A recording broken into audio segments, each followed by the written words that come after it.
Friends, welcome back to my channel Jeevitha Puneeth Hassan blogs. So friends, ಎಲ್ಲರೂ ಹೇಗಿದ್ದೀರಾ? ಎಲ್ಲರೂ ಆರಾಮಾಗಿದ್ದೀರಾ ಅಂತ ಭಾವಿಸ್ತಾ ಇವತ್ತಿನ ವಿಡಿಯೋನ ಬೇಗ ಸ್ಟಾರ್ಟ್ ಮಾಡೋಣ. ಇವತ್ತು ನೀವು ತಮ್ಲೈನಲ್ಲಿ ನೋಡಿರೋ ಪ್ರಕಾರ ನಾನೊಂದು ಇಂಟ್ರೆಸ್ಟಿಂಗ್ ಟಾಪಿಕ್ ಜೊತೆ ಬಂದಿದ್ದೀನಿ. ಏನಪ್ಪ ಅಂತಂದರೆ, ಎಲ್ಲ ಹೆಣ್ಮಕ್ಳಲ್ಲೂ ಒಂದು ಕನ್ಫ್ಯೂಷನ್ ಇದ್ದೇ ಇರುತ್ತೆ. ಯಾವುದ್ರ ಬಗ್ಗೆ ಅಂದರೆ ನೀವು ಆಲ್ರೆಡಿ ತಮ್ಲೈನ್ ಮೇಲೆ ನೋಡಿರೋ ಪ್ರಕಾರ ನಾನಿವತ್ತು ಕಾಪರ್ ಟೀ ಬಗ್ಗೆ ಮಾತಾಡೋದಕ್ಕೆ ಬಂದಿದ್ದೀನಿ. ಕಾಪರ್ ಟೀ ಬಗ್ಗೆ ಮಾತಾಡೋದಕ್ಕೆ ಏನಪ್ಪ ಇವಳೇನು ಡಾಕ್ಟ್ರಾ ಅಂತ ಹೇಳೋಕ್ಕೆ ಡಾಕ್ಟ್ರ್ ಅಲ್ದೋದ್ರೂ ನಾನು ಅದನ್ನು 2 ಇಯರ್ಸಿಂದ ಹಾಕಿಸ್ಕೊಂಡು ಎಕ್ಸ್ಪೀರಿಯನ್ಸ್ ಮಾಡಿರೋದನ್ನು ಹೆಣ್ಮಕ್ಳಲ್ಲಿ ಯೂಶ್ವಲಾಗಿ ಬರುವಂಥ ಏನಪ್ಪ ಕನ್ಫ್ಯೂಷನ್ಸು ಮತ್ತು ಡಿಸಿಷನ್ ಮೇಕಿಂಗು ಇದ್ರ ಬಗ್ಗೆ ಎಲ್ಲ ಇರೋ ಮಿತ್ಸ್ ಬಗ್ಗೆ, ಕಾಪರ್ ಟೀ ಬಗ್ಗೆ ಇರೋ ಮಿತ್ಸ್ ಬಗ್ಗೆ ಎಲ್ಲ ಒಂದು ಕ್ಲಾರಿಟಿ ಕೊಟ್ಬಿಡೋಣ, ಒಂದು ನೋ ಫಿಲ್ಟರ್ ವಿಡಿಯೋ ಥರ ಮಾಡಿಬಿಡೋಣ ಅಂತ ವಿಡಿಯೋ ಮಾಡೋದಕ್ಕೆ ಬಂದಿದ್ದೀನಿ. ಏನಪ್ಪ ಅಂತಂದರೆ, ನಾನು 2 ಇಯರ್ಸ್ ಹಿಂದೆಯಿಂದ ಹಾಕಿಸ್ಕೊಂಡಿದ್ದೀನಿ. ಸೊ ನನ್ನ ಎಕ್ಸ್ಪೀರಿಯನ್ಸ್ನ ನನ್ನ ಒಪಿನಿಯನ್ನ ಈ ವಿಡಿಯೋದಲ್ಲಿ ಶೇರ್ ಮಾಡ್ತಾಯಿದ್ದೀನಿ. ನೀವು ಇಂಟ್ರೆಸ್ಟ್ ಇದ್ದರೆ ಖಂಡಿತವಾಗ್ಲೂ ಈ ವಿಡಿಯೋನ ನೋಡಿ. ದಯವಿಟ್ಟು ಯಾರು ಇಂಟ್ರೆಸ್ಟ್ ಇಲ್ಲ ಅಂತಂದರೆ ದಯವಿಟ್ಟು ಈ ವಿಡಿಯೋನ ಸ್ಕಿಪ್ ಮಾಡಿಬಿಡಿ. ಸೊ ಏನಪ್ಪ ಅಂತಂದರೆ, ಈ ಒಂದು ವಿಡಿಯೋದಲ್ಲಿ ನಾನು ಕಾಪರ್ ಟೀ ಬಗ್ಗೆ, ಕಾಪರ್ ಟೀ ಅಂದರೆ ಏನು, ಅದು ಯಾವ ರೀತಿ ವರ್ಕ್ ಆಗುತ್ತೆ, ಅದಲ್ದಲೆ ಯಾರ್ಯಾರೆಲ್ಲ ಅದನ್ನು ಹಾಕಿಸ್ಕೊಳ್ಬೋದು, ಅದಾದಮೇಲೆ ಅದ್ರದ್ದು ಅಡ್ವಾಂಟೇಜಸ್ ಏನು, ಡಿಸ್ಅಡ್ವಾಂಟೇಜಸ್ ಏನು, ಫೈನಲಿ ಕನ್ಕ್ಲೂಷನ್ ಏನು ಕಾಪರ್ ಟೀ ಬಗ್ಗೆ ಅನ್ನೋದನ್ನ ಇಷ್ಟು ಮಾತಾಡ್ತೀನಿ. ಫಸ್ಟ್ ಏನು ಹೆಚ್ಚಿಗೆ ಮಾತಾಡ್ದಲೆ ಟಾಪಿಕ್ನ ಸ್ಟಾರ್ಟ್ ಮಾಡಬೇಡ, ಬನ್ನಿ ಫ್ರೆಂಡ್ಸ್. ಅದಕ್ಕೂ ಮುಂಚೆ ಯಾರೆಲ್ಲ ನನ್ನ ಚಾನಲ್ನಲ್ಲಿ ಈ ವಿಡಿಯೋನ ಫಸ್ಟ್ ಟೈಮ್ ನೋಡ್ತಾ ಇದ್ದೀರಾ, ಸಬ್ಸ್ಕ್ರೈಬ್ ಮಾಡ್ಕೊಂಡಲ್ಲೇ ನೋಡ್ತಾ ಇದ್ದೀರಾ, ದಯವಿಟ್ಟು ಸಬ್ಸ್ಕ್ರೈಬ್ ಮಾಡ್ಕೊಂಡು ನೋಡಿ. ನೀವು ಆಲ್ರೆಡಿ ನನ್ನ ಚಾನಲಲ್ಲಿ ಲೈಫ್ ಸ್ಟೈಲ್ ಆಗಿರ್ಬೋದು, skin care, hair care, baby caring tips ಮತ್ತು ವೆಯ್ಟ್ ಲಾಸ್ ಟಿಪ್ಸ್, ಈ ಥರದ್ದೆಲ್ಲ ಬರ್ತಾ ಇರುತ್ತೆ, ಅನ್ಬಾಕ್ಸಿಂಗ್ ಟಿಪ್ಸು. ಸೊ ನಿಮಗೂ ಕೂಡ ಯೂಸ್ಫುಲ್ ಆಗೇ ಆಗುತ್ತೆ. ಸೊ ಸಬ್ಸ್ಕ್ರೈಬ್ ಮಾಡಿಕೊಂಡು ನಿಮ್ಮ ಫ್ರೆಂಡ್ಸ್ ಆ್ಯಂಡ್ ಫ್ಯಾಮಿಲಿ ಜೊತೆ ಕೂಡ ಈ ವಿಡಿಯೋನ ಶೇರ್ ಮಾಡಿಕೊಂಡು ವಿಡಿಯೋನ ನೋಡಿ. ಫ್ರೆಂಡ್ಸ್, ಏನಪ್ಪ ಅಂತಂದರೆ, ಈ ವಿಡಿಯೋದಲ್ಲಿ ಕಂಪ್ಲೀಟಾಗಿ ನನ್ನ ಒಪಿನಿಯನ್ನ ಶೇರ್ ಮಾಡ್ತಾ ಇದ್ದೀನಿ ನಾನು. ಕಾಪರ್ ಟೀ ಅಂತಂದರೆ ಏನಪ್ಪ ಅಂದರೆ, ಫಸ್ಟ್ ಕಾಪರ್ ಟೀ ಅಂದರೆ ಏನಪ್ಪ ಅಂದರೆ, ಒಂದು ಕಾಪರ್ ಟೀ ಅಂದರೆ ಒಂದು ಟೀ ಶೇಪಿಂದ ಒಂದು ಕಾಪರಿಂದ ಮಾಡಿರುವಂಥ ಒಂದು ಇನ್ಸ್ಟ್ರೂಮೆಂಟು. ಅದನ್ನು ನಮ್ಮ ಗರ್ಭಕೋಶದಲ್ಲಿ ಇನ್ಸರ್ಟ್ ಮಾಡ್ತಾರೆ. ಸೊ ಅದು ಯಾವ ರೀತಿ ವರ್ಕ್ ಆಗುತ್ತಪ್ಪ ಏನಪ್ಪ ಅಂತಂದರೆ, ಏನಿಲ್ಲ, ಅದು ಕಾಪರಿಂದ ಮಾಡಿರೋದ್ರಿಂದ ಒಂದು ಕಾಪರ್ ಅಂಶನ ನಮ್ಮ ಗರ್ಭಕೋಶದಲ್ಲಿ ಅದು ರಿಲೀಸ್ ಮಾಡ್ತಾ ಇರುತ್ತೆ. ಏನೇ ಸ್ಪರ್ಮ್ ಆಗಲಿ ಎಂಟರ್ ಆದಾಗ ಸೊ ಅದು ಫರ್ಟಿಲಿಟಿ ಮಾಡೋದಕ್ಕೆ ಬಿಡೋದಿಲ್ಲ. ಆ ಕಾಪರ್ ಅಂಶ ಏನಿರುತ್ತೆ, ಆ ಕಾಪರ್ದು ಏನು ಪಾರ್ಟಿಕಲ್ಸು, ಸೊ ಅದು ಈ ಸ್ಪರ್ಮ್ನ ಡಿಸ್ಟ್ರಾಯ್ ಮಾಡಿ ಫರ್ಟಿಲಿಟಿ ಮಾಡಲಿಕ್ಕೆ ಮುಂದುವರಿಲಿಕ್ಕೆ ಫರ್ಟಿಲೈಸ್ ಆಗ್ದಂಗೆ ನೋಡ್ಕೊಳುತ್ತೆ. ಸೊ ಈ ವಿಡಿಯೋದಲ್ಲಿ ಏನಪ್ಪ ಅಂದರೆ, ತುಂಬ ಸೈನ್ಸ್ ಬಗ್ಗೆ, ತುಂಬ ಫರ್ಟಿಲಿಟಿ ಬಗ್ಗೆ, ಅದ್ರ ಬಗ್ಗೆ ಎಲ್ಲ ಮಾತಾಡೋದಕ್ಕಿಂತ ಕಾಮನಾಗಿ ಹೆಣ್ಮಕ್ಳಿಗೆ ಪ್ರಾಕ್ಟಿಕಲಿ ಮೇಜರಾಗಿ ಏನೇನಪ್ಪ ಕಾಪರ್ ಟೀ ಬಗ್ಗೆ ತಿಳ್ಕೊಬೇಕು ಆ್ಯಂಡ್ ಅದ್ರ ಬಗ್ಗೆ ಏನು ಮಿತ್ಸ್ ಇದೆ ಅದನ್ನು ಕ್ಲಿಯರ್ ಮಾಡಿಬಿಡ್ತೀನಿ. ಏನಪ್ಪ ಅಂದರೆ, ನಾಟ್ ಡೀಪರ್, ಸೈನ್ಸಿನ ಡೀಪರಾಗಿ ಹೋಗೋದು ಮುಂಚೆ ಪ್ರಾಕ್ಟಿಕಲಾಗಿ ಹೇಳ್ಬೇಕಂದ್ರೆ, ಸೊ ಯಾರ್ಯಾರೆಲ್ಲಪ್ಪ ಇದನ್ನು ಹಾಕಿಸ್ಕೋಬೋದು ಅಂದರೆ, ಫ್ರೆಂಡ್ಸ್, ನೀವು ಯಾರ್ಯಾರೆಲ್ಲ ಮದುವೆ ಆಗಿ ಪ್ಲ್ಯಾನಿಂಗಲ್ಲಿ ಇದ್ದೀರಾ, ಈಗಲೇ ಸದ್ಯಕ್ಕೆ ಮಗು ಬೇಡ, ಅಥವಾ ಮೊದಲನೇ ಮಗು ಆಗಿದೆ, 2ನೇ ಮಗು ಈಗಲೇ ಬೇಡಪ್ಪ ಅಂತ ಅನ್ನೋರು ಚಾನ್ಸ್ ತೊಗೊಳ್ತಾರೆ. ಖಂಡಿತವಾಗ್ಲೂ ನೀವು ಕಾಪರ್ ಟೀನ ಹಾಕೊಬೋದು. ಸೊ ಏನಪ್ಪ, ಈಗ ಹಾಕಿಸ್ಕೊಂಬಿಟ್ರೆ ಮುಂದೆ ಅದನ್ನು ತೆಗೆಸ್ದಾಗ ಆಗುತ್ತೋ ಇಲ್ವೋ, ಮತ್ತೆ ಮಕ್ಕಳಾಗುತ್ತೋ ಇಲ್ವೋ ಅಂತ ಎಲ್ಲ ಕನ್ಫ್ಯೂಷನ್ ಇಲ್ಲಿರಬೇಡಿ. ಅದೇನಿಲ್ಲ, ಸಿಂಪಲ್ ಪ್ರೋಸೆಸ್ ಅಷ್ಟೇ. ಅದನ್ನು ಹಾಕ್ತಾರೆ, ಆ ಟೆಂಪ್ರವರಿಗೆ ನಮಗೆ ಯಾವುದೇ ರೀತಿ ಏನು ಪ್ರೆಗ್ನೆನ್ಸಿ ಆಗೋದಿಲ್ಲ. ಸೊ ಅದನ್ನು ತೆಗೆದ್ಮೇಲೆ ನೀವು ಆರಾಮಾಗಿ ಮಕ್ಕಳಿಗೆ ಪ್ಲ್ಯಾನ್ ಮಾಡ್ಬೋದು. ಯಾವುದೇ ರೀತಿ ಅದಕ್ಕೆ ಮಿಸ್ಟೇಕ್ಸ್ ಆಗೋಲ್ಲ, ಏನೂ ತೊಂದರೆ ಆಗೋದಿಲ್ಲ ಅದರಿಂದ. ಅದೊಂದು ಮಿತ್ತು, ಇದು ಕ್ಲಿಯರ್ ಮಾಡಿದ್ದೀನಿ. ಸೊ ಯಾರೆಲ್ಲ ಪ್ಲ್ಯಾನಿಂಗಲ್ಲಿ ಇದ್ದೀರಾ, ಮೊದಲನೇ ಮಗು ಆಗಿದೆ, 2ನೇ ಮಗುಗೆ ಸ್ವಲ್ಪ ನಮಗೆ ಗ್ಯಾಪ್ ಬೇಕಪ್ಪ ಅನ್ನೋರು, ಅಥವಾ ಮದುವೆ ಈಗಾಗಿದೆ, ನಮಗೆ ಸ್ವಲ್ಪ ಗ್ಯಾಪ್ ಇರಲಿ ಅಂತ ಪ್ಲ್ಯಾನಿಂಗ್ ಮಾಡಬೇಕು, ಮಗು ಸ್ವಲ್ಪ ಲೇಟ್ ಇರಲಿ ಅಂತ ಅನ್ನೋರು, ಖಂಡಿತವಾಗ್ಲೂ you can go for copper tea. So copper ಟೀನ ಸೆಲೆಕ್ಷನ್ ಮಾಡ್ಕೋಬೋದು. ಎಲ್ಲ ಮಿಕ್ಕಿದ ಪ್ರೋಸೆಸ್ಗಳಿಗಿಂತ ಇದು ತುಂಬಾ ಸೇಫರು. 99% ಅಶ್ಯೂರೆನ್ಸ್ ಇದೆ. ಏನಪ್ಪ ಅಂದರೆ, ಕಾಪರ್ ಟೀ ಹಾಕಿಸ್ಕೊಂಡ್ರೆ 99% ಪ್ರೆಗ್ನೆನ್ಸಿ ಆಗೋದಿಲ್ಲ. ಇನ್ನು 1% ಮಿಸ್ಟೇಕ್ಸ್ ಇದ್ದೇ ಇರುತ್ತೆ. ಸೊ 99% ಎಲ್ಲ ಪ್ರಿಕಾಷನ್ಸ್ಗಿಂತ ಇದು ಬೆಸ್ಟ್ ಆ್ಯಂಡ್ ಸೇಫ್. ಏನಪ್ಪ ಅಂತಂದರೆ, ಕಾಪರ್ ಟೀನ ಹಾಕಿಸ್ಕೊಂಡಲ್ಲೇ ಏನೇನೆಲ್ಲ ತೊಂದರೆ ಆಗುತ್ತೆ ಅದನ್ನೆಲ್ಲ ತುಂಬಾ ಕೇಳಿದ್ದೀನಿ ನಾನು. ಮೊದಲನೇ ಮಗು ಆಗಿ ಅದರ ಹಿಂದೆಯೇ 5 ತಿಂಗಳಿಗೆ 6 ತಿಂಗಳಿಗೆಲ್ಲ 2ನೇ ಮಗು ಕನ್ಫರ್ಮೇಷನ್ ಆಗಿಬಿಡುತ್ತೆ. ಅದಲ್ದಲೆ ಮಗು ಪ್ರೆಗ್ನೆನ್ಸಿ ಆಗಿದೆ ಅಂತಲೇ ಗೊತ್ತಾಗ್ದಲೇ ಅದು ಕಂಟಿನ್ಯೂ ಆಗಿ 2-3 ತಿಂಗಳು ಆದಮೇಲೆ ಅದು ಗೊತ್ತಾಗಿ ರಾಧಾಂತ ಅಂತ ಆಗುತ್ತೆ. ಸೊ ಆಪ್ರೇಷನ್ ಸುಮ್ಮನೆ ಆಪ್ರೇಷನ್ ಮಾಡಿಸ್ಕೊಳ್ಳೋದು, ಸುಮ್ಮನೆ ಮಿಸ್ಕ್ಯಾರೇಜ್ ಎಲ್ಲ ಆಗ್ತಾ ಹೋಗುತ್ತೆ. ಸೊ ನಿಮಗೆ ಹೆಣ್ಮಕ್ಳಿಗೆ ಏನಪ್ಪ ಅಂದರೆ ಎಷ್ಟು ಸಲ ನೀವು ಮಿಸ್ಕ್ಯಾರೇಜ್ ಆಗುತ್ತೆ, ಎಷ್ಟು ಸಲ ಪ್ರೆಗ್ನೆನ್ಸಿ ಆಗ್ತೀರಾ, ಅಷ್ಟು ಸಲ ನಿಮ್ಮದು ಇಮ್ಯುನಿಟಿ ಪವರ್ ಆಗಿರ್ಬೋದು, ನಿಮ್ಮ ನೀವು ಫಸ್ಟ್ ಇದ್ದಿದ್ದು ಹುಮ್ಮಸ್ಸಾಗಲಿ, ಚೈತನ್ಯ ಆಗಲಿ ಆ್ಯಂಡ್ ಮುಖದಲ್ಲಿ ಕಳೆ ಆಗಲಿ ಅದೆಲ್ಲ ಲಾಸ್ ಆಗ್ತಾ ಹೋಗುತ್ತೆ. ಸೊ ದಯವಿಟ್ಟು ಆ ಥರದ್ದೆಲ್ಲ ರಾಧಾ ಅಂತ ಮಾಡ್ಕೊಂಡಲೆ ನೀವು ಸೇಫಾಗಿ ಕಾಪರ್ ಟೀ ಹಾಕಿಸ್ಕೊಂಡು ನಿಮ್ಮ ಲೈಫ್ನ ಲೀಡ್ ಮಾಡ್ಬೋದು. ಇದು ಕಂಪ್ಲೀಟ್ಲಿ ನನ್ನ ಒಪಿನಿಯನು. ಸೊ ನೀವು ನಾನು ಎಷ್ಟೊಂದು ಜನ ನೋಡ್ತೀನಿ ಲೈನಲ್ಲಿ ನಿಂತಿರ್ತಾರೆ ಮಿಸ್ಕ್ಯಾರೇಜಿಗಾಗಲಿ ಅಥವಾ ಪ್ರೆಗ್ನೆನ್ಸಿ ಕನ್ಫರ್ಮ್ ಆಗಿಬಿಟ್ಟಿದೆ ಟ್ಯಾಬ್ಲೆಟ್ಸ್ಗೋಸ್ಕರ ಬಂದಿರ್ತಾರೆ ಡಾಕ್ಟ್ರ್ ಹತ್ರ ಎಲ್ಲ. ಅದು ಒಂದೊಂದು ಟ್ಯಾಬ್ಲೆಟ್ಸ್ ತೊಗೊಂಡಾಗ್ಲೂ ಎಷ್ಟು ಪ್ರಾಬ್ಲಮ್ ಆಗುತ್ತೆ ಅಂತಂದರೆ, ಸೊ ನಾಟ್ ಡೀಪರಾಗಿ ಅದಕ್ಕೆ ಹೋಗೋದ್ರ ಬದಲು ಟ್ಯೂಬ್ ಪ್ರೆಗ್ನೆನ್ಸಿ ಆಗೋದಾಗಲಿ ಅಥವಾ ಪ್ರೆಗ್ನೆನ್ಸಿ ಕನ್ಫರ್ಮ್ ಆಗಿ ಅದು ಅವ್ರಿಗೆ ಗೊತ್ತಿಲ್ಲದಲೇ ಮಿಸ್ಕ್ಯಾರೇಜ್ ಆಗೋಗಿರುತ್ತೆ, ಬಟ್ ಅವರು ಪೀರಿಯಡ್ಸ್ ಬಂತು ಅಂತ ಅಂದ್ಕೊಂಡಿರ್ತಾರೆ. ಸೊ ಈ ಥರದ್ದೆಲ್ಲ ಪ್ರಾಬ್ಲಮ್ ಆಗುತ್ತೆ.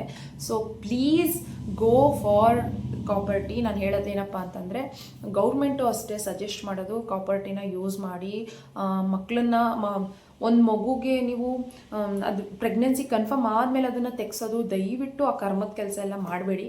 ಅದಕ್ಕೂ ಮುಂಚೆನೇ ನೀವು ಈ ಥರ ಸ್ವಲ್ಪ ಸೈನ್ಸ್ ಎಲ್ಲ ಟೆಕ್ನಾಲಜಿ ಮುಂದುವರೆದಿದೆ, ಸೈನ್ಸ್ ಮುಂದುವರೆದಿದೆ, ಜನ ಎಲ್ಲರೂ ಮನೇಲಿರೋರು ಸಮೇತ ಎಲ್ಲ ವಿಷಯಗಳ ಬಗ್ಗೆ ತಿಳ್ಕೊಂಡಿದ್ದಾರೆ, ಎಲ್ಲರೂ ಬುದ್ಧಿವಂತರಾಗಿದ್ದಾರೆ. ದಯವಿಟ್ಟು ನೀವು ಕಾಪರ್ ಟೀನ ಪ್ರಿಫರ್ ಮಾಡಿ.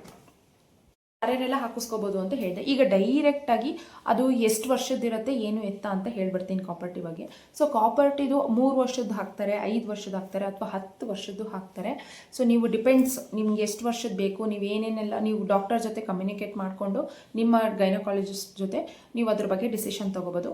ಸೊ ನಾನು ಹಾಕಿಸ್ಕೊಂಡು ಫ್ರೆಂಡ್ಸ್ 2 ವರ್ಷ ಆಯಿತು. 2 ವರ್ಷ ಅಂದರೆ ನನಗೆ ನನ್ನ ಮಗಳದ್ದು ಆಗಿದ್ದು ಒಂದೇ ವರ್ಷಕ್ಕೆ, ನನ್ನ ಮಗಳು ಪ್ರೆಗ್ನೆನ್ಸಿ ಆಗಿ ನನ್ನ ಮಗಳು ಹುಟ್ಟಿದ್ದು ಒಂದೇ ವರ್ಷಕ್ಕೆ ನನ್ನ ಮಗಂದು ಕನ್ಫರ್ಮೇಷನ್ ಆಗಿಬಿಡ್ತು. ಇನ್ನೊಂದು ಸೆಕೆಂಡ್ ಪ್ರೆಗ್ನೆನ್ಸಿ ಕನ್ಫರ್ಮೇಷನ್ ಆಯಿತು. ಸೊ ಅದಾದಮೇಲೆ ನಾನು ಅದನ್ನು ಕಂಟಿನ್ಯೂ ಮಾಡಿದೆ. ಆ್ಯಕ್ಚುಲಿ ನಾವು ಪ್ಲ್ಯಾನಿಂಗಲ್ಲಿ ಇರಲಿಲ್ಲ ಮಗು ಮಾಡ್ಕೋಬೇಕು ಅಂತ. ಸೊ ನಾನೇ ಬೆಸ್ಟ್ ಎಕ್ಸಾಂಪಲ್ಲು. ಸೊ ನಾನು ಏನಪ್ಪ ಅಂತಂದರೆ ಅದನ್ನೆಲ್ಲ ತೆಗೆಸ್ಬಾರ್ದು, ಆ ಥರ ಎಲ್ಲ ಮಾಡಬಾರ್ದು, ಆ ಕೆಲಸ ಎಲ್ಲ ಮಾಡಬಾರ್ದು ಅಂತ ಮನೆಯವರೆಲ್ಲನೂ ಹೇಳಿದ್ರು. ಬಟ್ ನನಗೂ ಅದ್ರ ಬಗ್ಗೆ ಇಷ್ಟ ಇರಲಿಲ್ಲ ಆ ಥರ ಎಲ್ಲ ಮಾಡೋದು. ಸೊ ನಾನು ಕಂಟಿನ್ಯೂ ಮಾಡಿದೆ. ಕಂಟಿನ್ಯೂ ಮಾಡಾದಮೇಲೆ ನನಗೆ ಮಗುದು ಡೆಲಿವರಿ ಆಯಿತು. ಡೆಲಿವರಿ ಶಿವಮೊಗ್ಗದಲ್ಲಿ ಮೆಗನ್ ಹಾಸ್ಪಿಟಲಲ್ಲಿ ಆಯಿತು. So it's completely government hospital. Government ಹಾಸ್ಪಿಟಲಲ್ಲಿ ಆಗಿದ್ದರಿಂದ ಅವರೇ ನನಗೆ ಹೀಗೆ ಹಿಂದೆ ಮಗು ಆಗ್ತಾ ಇದೆ, ಸಿಂಪ್ಟಮ್ಸ್ ಮಗು ಆಗೋ ಲಕ್ಷಣಗಳಿರೋದ್ರಿಂದ ನನಗೆ ನಾನಂದೆ 2ನೇ ಮಗು ಕೂಡ ಆಗಿದೆ. ನಾವು ಆಪ್ರೇಷನ್ಗೆ ಸೈನ್ ಹಾಕ್ಕೊಟ್ಟಿದ್ವಿ, ನಾನಾಗಲಿ ನನ್ನ ಹಸ್ಬೆಂಡ್ ಆಗಲಿ, ಗಂಡಾಗಲಿ ಹೆಣ್ಣಾಗಲಿ. ನಮಗೆ ಮೊದಲನೇ ಮಗು ಹೆಣ್ಣಿದೆ. ಸೊ 2ನೇದು ಗಂಡಾದ್ರಾಗಲಿ ಹೆಣ್ಣಾದ್ರಾಗಲಿ ನಮಗೆ ಆಪ್ರೇಷನ್ ಮಾಡಿಬಿಡಿ ಅಂತ ಸೈನ್ ಹಾಕ್ಕೊಟ್ಟಿದ್ವಿ. ಯಾಕಂದರೆ ನನ್ನ ಪ್ರೆಗ್ನೆನ್ಸಿಯಲ್ಲಿ ತುಂಬ ಪ್ರಾಬ್ಲಮ್ ಆಗಿತ್ತು. ನನಗೆ ಮೈ ಕಟ್ತಾ, ತುಂಬ ಹೆವಿ ಹೊಟ್ಟೆ, ಮತ್ತು ಫುಲ್ ಇಡೀ ಸ್ಕಿನ್ನು, ಮೈ, ಕಾಲು ಎಲ್ಲ ಕಟ್ತಾ. ಮೊದಲನೇ ಪ್ರೆಗ್ನೆನ್ಸಿಯಲ್ಲೂ ಅಷ್ಟೇ, ಸೆಕೆಂಡ್ ಪ್ರೆಗ್ನೆನ್ಸಿಯಲ್ಲೂ ಅಷ್ಟೇ. ನಾನು 9 ಮಂತ್ಸ್ ಮಲ್ಗೆ ಇಲ್ಲ. ಮೊದಲನೇ ಪ್ರೆಗ್ನೆನ್ಸಿಲೂ ಅಷ್ಟೇ, ಸೆಕೆಂಡ್ ಪ್ರೆಗ್ನೆನ್ಸಿಲೂ ಅಷ್ಟೇ. ಅಷ್ಟು ಕಷ್ಟ ಅನುಭವಿಸ್ಬಿಟ್ಟಿದ್ದೆ. ಅದನ್ನೆಲ್ಲ ನೋಡಿ ನಾನು ನನ್ನ ಹಸ್ಬೆಂಡು ಫುಲ್ ಡಿಸಿಷನ್ಗೆ ಬಂದುಬಿಟ್ಟಿದ್ವಿ, ನಮಗೆ ಹೆಣ್ಣಾದ್ರಾಗಲಿ ಗಂಡಾದ್ರಾಗಲಿ ನಾವು ಕಾಪರ್ ಟೀ ಆಪ್ರೇಷನ್ ಮಾಡಿಸ್ಕೊಬಿಡೋಣ ಅಂತ. ಸೊ ನಾವು ಆಪ್ರೇಷನ್ ಲೆಟರ್ಗೆ ಸೈನ್ ಹಾಕಿ ಕೂಡ ಕೊಟ್ಟಿದ್ವಿ. ಸೊ ಅದೇನಾಯ್ತಪ್ಪ ಅಂತಂದರೆ ಗೌರ್ಮೆಂಟ್ ರೂಲ್ಸ್ ಪ್ರಕಾರ ಮೊದಲನೇ ಮಗುಗೆ 5 ವರ್ಷ ದಾಟಿರಬೇಕಂತೆ ಆಪ್ರೇಷನ್ ಮಾಡೋದಕ್ಕೆ. ಬಟ್ ಹುಬಿಷ್ಕಂಗೆ ಅವನು ಹುಟ್ಟುವಾಗ 2 ಇಯರ್ಸ್ ಇತ್ತು. ಸೊ 2 ಇಯರ್ಸ್ ಇತ್ತು. ಅವರು 1.7 ಮಂತ್ಸ್ ಏನೋ ಇತ್ತು, ಅಂದರೆ 1 ವರ್ಷದ ಮೇಲೆ 7 ತಿಂಗಳೇನೋ ಇದ್ಲು. ಅವಳು ತುಂಬ ಚಿಕ್ಕವಳು, 2 ವರ್ಷ ಏನೋ. ಸೊ ಅವರು ದೊಡ್ಡ ಮಗುಗೆ 5 ವರ್ಷ ಆಗೋವರೆಗೂ ಯಾವುದೇ ರೀತಿ ಆಪ್ರೇಷನ್ ಮಾಡಲ್ಲ. ಅದಾದಮೇಲೆ ನಮಗೆ ಆಪ್ರೇಷನ್ ಮಾಡಿಸ್ಕೋಬೇಕು ಅಂತ, ಮಕ್ಕಳಾಗ್ದಲ್ಲೇ ಇರೋ ಆಪ್ರೇಷನ್ ಮಾಡಿಸ್ಕೋಬೇಕು ಅಂತಿರೋರಿಗೆ 30 ವರ್ಷ ದಾಟಿರಬೇಕು. ನನಗೆ ಆವಾಗ 28 ಇಯರ್ಸ್ ಇತ್ತು, ನನಗೆ ಆ ವಯಸ್ಸು ಆಗಿರಲಿಲ್ಲ ಅಂತ. ಸೊ ಅವ್ರು ಈ ಕ್ರೈಟೀರಿಯಾ ನಾನು ಪಾಸಾಗಿಲ್ಲ ಅಂತ ಅವ್ರೇನು ಮಾಡಿದ್ರು, ನಾನು ನಿನಗೆ ಕಾಪರ್ ಟೀ ಹಾಕಿಸ್ಕೊತೀನಮ್ಮ ಅಂದರು. ನಾನು ಆವಾಗ ಅದ್ರ ಬಗ್ಗೆ ಏನೂ ನನಗೆ ಗೊತ್ತಿರಲಿಲ್ಲ. ಕಾಪರ್ ಟೀನಾ ಮೇಡಮ್, ಬೇಡ ಮೇಡಮ್ ಅಂತ ಅಂದೆ ನಾನು ಹಾಕ್ತೀನಿ, ನಿನಗೆ ಬೇಡ ಅಂದರೆ ನೀನು ಕ್ಲಿನಿಕಲ್ಲಿ ತೆಗೆಸ್ಕೋ ಅಂತ ಹೇಳಿದ್ರು. ಸೊ ನಾನು ಅಲ್ಲಿ ಇನ್ನೇನು ಮಾತಾಡೋದಕ್ಕಾಗುತ್ತೆ, ನನಗೆ ಸುಮ್ಮನಾದೆ. ಸೊ ನನಗೆ ಕಾಪರ್ ಟೀ ಹಾಕ್ಬಿಟ್ಟೆ ಕಳಿಸಿದ್ರು. 3 ಇಯರ್ಸಿಂದ ಹಾಕಿದ್ದೀನಿ, ಆರಾಮಾಗಿ ನೀನು ಇದು ಮಾಡ್ಬೋದು. ಸೊ ಅದಾದಮೇಲೆ ನಿನಗೆ ಬೇಡ ಅಂದರೆ ತೆಗೆಸ್ಕೋ, ಇಲ್ಲ 3 ವರ್ಷ ವೆಯ್ಟ್ ಮಾಡಿಬಿಟ್ಟು ನೀನು ಆಪ್ರೇಷನ್ ಮಾಡಿಸ್ಕೊಂಬಿಡು ಅಂತ ಹೇಳಿದ್ರು ನನಗೆ ಡಾಕ್ಟರು. ನಾನು ಅವಾಗ ಸಖತ್ ಎದುರಿದ್ದೆ. ಏನಪ್ಪ ಅಂದರೆ ನಮಗೆ ಅವಾಗೆಲ್ಲ ನಮ್ಮ ರಿಲೇಟಿವ್ಸ್ ಆಗಿರ್ಬೋದು, ನಮ್ಮ ಅಮ್ಮ ಆಗಿರ್ಬೋದೆಲ್ಲ ಇಲ್ಲಿ ಹೇಳಿದ್ದೇನಪ್ಪ ಅಂತಂದರೆ ಕಾಪರ್ ಟೀ ಹಾಕ್ಸಿದ್ರೆ ಫುಲ್ ಮುಖ ಎಲ್ಲ ಒಂಥರ ಆಗಿಬಿಡುತ್ತೆ, ಅಥವಾ ದಪ್ಪ ಆಗಿಬಿಡ್ತಾರೆ, ಅಥವಾ ಸಣ್ಣ ಆಗಿಬಿಡ್ತಾರೆ, ಮೈ ಒಣಗಿಬಿಡುತ್ತೆ, ಹಂಗೆ ಹಿಂಗೆ ಅಂತೆಲ್ಲ ಹೇಳಿದರು. ಅದ್ರ ಬಗ್ಗೆ ಬರೀ ಮಿತ್ಸೇ ಇತ್ತು. ಸೊ ಅದಕ್ಕೆ ಹೇಳೋದು, ಯಾವುದೇ ಒಂದು ವಿಚಾರನ ವಸ್ತುನ ನಾವು ಯೂಸ್ ಮಾಡಿ ಅಥವಾ ನಾವು ಎಕ್ಸ್ಪೀರಿಯನ್ಸ್ ಮಾಡಿ ನೋಡೋವರೆಗೂ ಅದರದ್ದು ಬಗ್ಗೆ ಯಾವುದೇ ರೀತಿ ಡಿಸಿಷನ್ಗೆ ಬರಬಾರ್ದು ಅಂತ. ಸೊ ನಾನು ಅಲ್ಲಿ ತುಂಬ ಹೆದರ್ಬಿಟ್ಟಿದ್ದೆ, ಹಿಂಗೆಲ್ಲ ಆಗುತ್ತಲ್ಲ, ಏನು ಮಾಡೋದು ಅಂತ. ಸೊ ನಾನು ಸ್ವಲ್ಪ ಮಗು ದೊಡ್ಡದಾಗಲಿ ಅಂತ ಸುಮ್ಮನಾಗಿದ್ದೆ. ಅದಾದಮೇಲೆ ನನಗೆ ಯಾವುದೇ ರೀತಿ ಪ್ರಾಬ್ಲಮ್ ಕಾಣಿಸ್ಕೊಳ್ಳಿಲ್ಲ. ಹಾಗಾಗಿ ನನಗೆ 2 ಇಯರ್ಸ್ ಕಂಪ್ಲೀಟ್ ಆಯಿತು. ಈಗ ಅಕ್ಟೋಬರ್ ಬಂದರೆ ನನಗೆ 2 ಇಯರ್ಸ್ ಆಯಿತು ಕಾಪರ್ ಟೀನ ಇನ್ಸರ್ಟ್ ಮಾಡಿ. ಡೈರೆಕ್ಟಾಗಿ ಅದ್ರ ಅಡ್ವಾಂಟೇಜಸ್ ಮತ್ತು ಡಿಸ್ಅಡ್ವಾಂಟೇಜಸ್ ಬಗ್ಗೆ ಹೋಗ್ಬಿಡೋಣ. ಸೊ ಫಸ್ಟ್ ನಾನು ಅಡ್ವಾಂಟೇಜಸ್ ಬಗ್ಗೆ ಹೇಳ್ಬಿಡ್ತೀನಿ.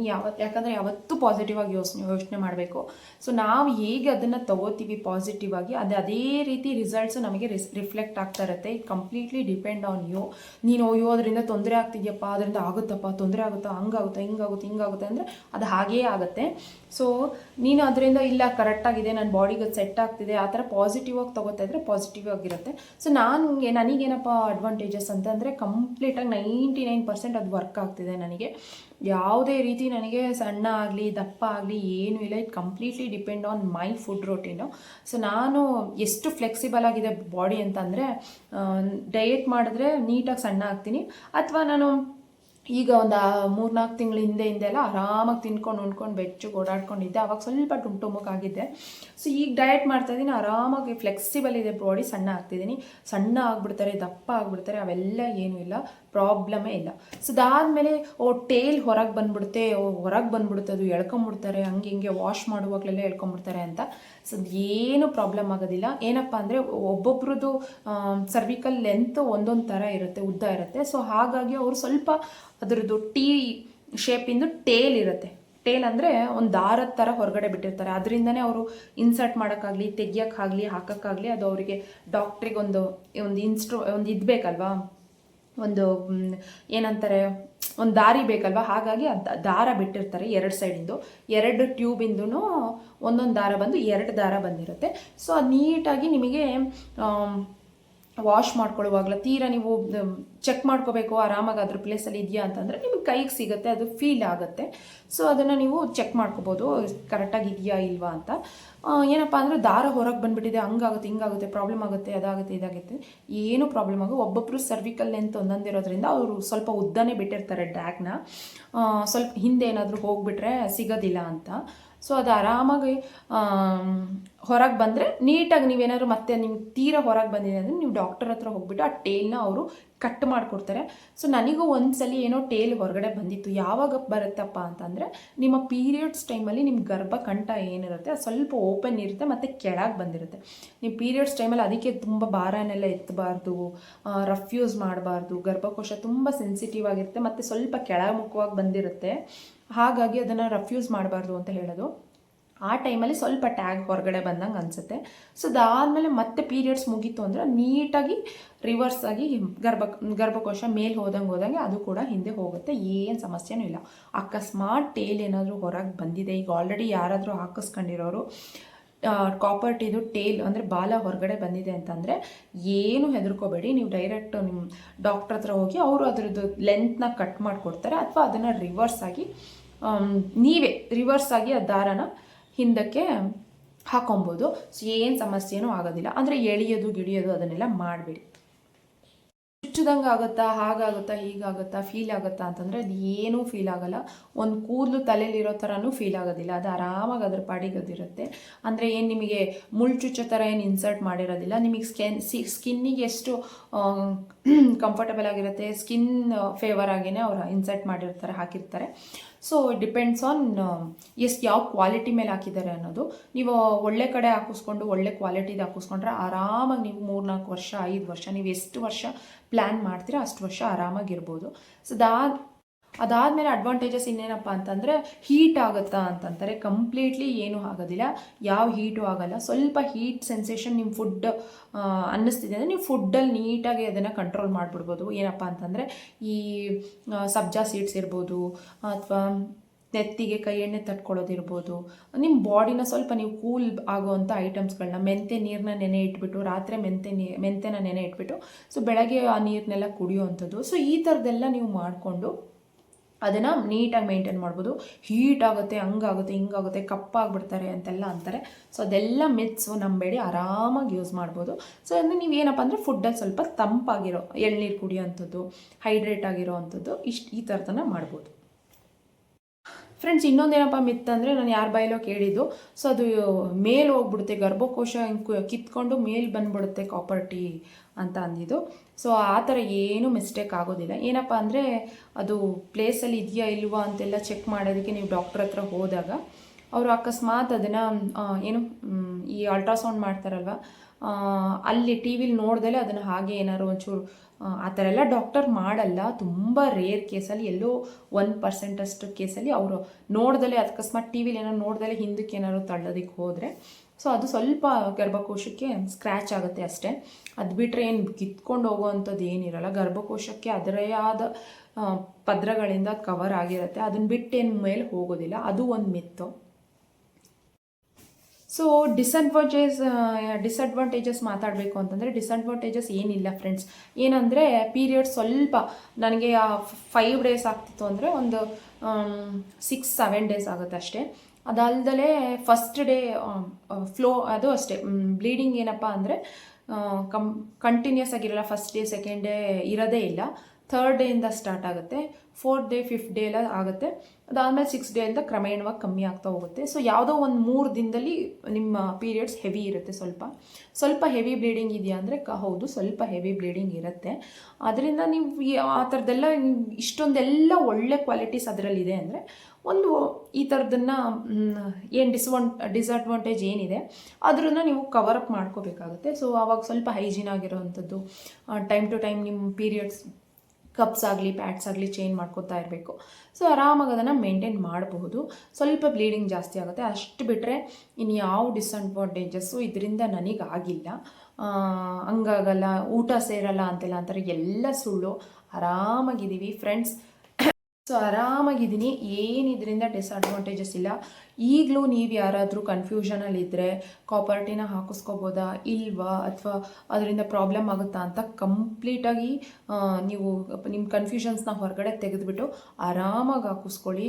ನೀವು ಆರಾಮಾಗಿ ಲೈಫ್ ಲೀಡ್ ಮಾಡ್ಬೋದು. ಅಥವಾ ನೀವೇನಾದ್ರು ವರ್ಕಿಂಗ್ ವುಮೆನ್ ಆಗಿದ್ದರೆ ಮತ್ತು ಒಂದು ಮಗು ಆಗಿ 2ನೇ ಮಗು ಗ್ಯಾಪ್ ಬೇಕು ಅನ್ನೋರು ಆರಾಮಾಗಿ ಯೂಸ್ ಮಾಡಿ. 99% ಅಶ್ಯೂರೆನ್ಸ್ ಇದೆ. ಸೊ ತುಂಬ ಚೆನ್ನಾಗಿ ಆರಾಮಾಗಿ ಅದು ನಮಗೇನು ತೊಂದರೆ ಕೊಡದಲ್ಲೇ ಇರುತ್ತೆ. ಆರಾಮಾಗಿ ನೀವು ಯೂಸ್ ಮಾಡ್ಬೋದು. ನಿಮ್ಗೆ ಏನಾದರೂ ಕನ್ಫ್ಯೂಷನ್ಸ್ ಇತ್ತು, ನೀವು ಹಾಕಿಸ್ಕೊಳ್ಳೇಬಾರ್ದು ಹಂಗೆ ಹಿಂಗೆ ಅಂತಂದರೆ ನಿಮ್ಮ ಡಾಕ್ಟ್ರ್ ಹತ್ರ ಒಂದ್ಸಲಿ ಪರ್ಸ್ನಲಾಗಿ ಮಾತಾಡಿ ಒಳ್ಳೆ ಕ್ವಾಲಿಟಿ ಕಾಪರ್ ಟೀನ ನೀವು ಯೂಸ್ ಮಾಡ್ಬೋದು. ಸೊ ಕನ್ಕ್ಲೂಷನ್ ಏನಪ್ಪ ಅಂದರೆ ಫ್ರೆಂಡ್ಸ್, ಆರಾಮಾಗಿ ಯೂಸ್ ಮಾಡ್ತಾ ಇದ್ದೀನಿ ನಾನಂತೂ.